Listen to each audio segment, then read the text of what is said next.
Hello भाई, नमस्ते, प्रणाम, सलाम। देखिए, पावर स्टार पवन सिंह का जो फिल्म आया था, जो फिल्म पावर स्टार था, उसमें जो गाना है दिल लेके भाग जेबू, जो पावर स्टार पवन सिंह का जो गाना है बहुत वहाँ बवाल मचा रहा है। क्योंकि देखिए, पावर स्टार पवन सिंह का ये गाना जो 8 ही घंटा में 4.5 लाख के करीब, ये ओरिजिनल व्यूज नहीं है, ठीक है।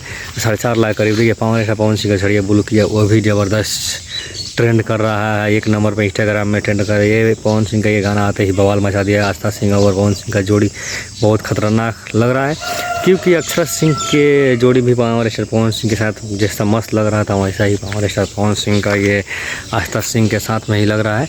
तो आप लोग क्या राय है अपना कमेंट में बताइएगा। पर पावर स्टार पवन सिंह का ये फिल्म पावर स्टार बहुत जल्द आने वाला है। अपना छोटका भाई के चैनल को सब्सक्राइब और शेयर करिए, और पावर स्टार पवन सिंह के फिल्म देखे खातिर, फिल्म के अपडेट सब जाने खातिर चैनल को सब्सक्राइब करिए, और पावर स्टार पवन सिंह के ऐसे ही आगे बढ़ाएं। राजा राजा होता है, आते ही तहलका मचाती है। जय हो पावर स्टार।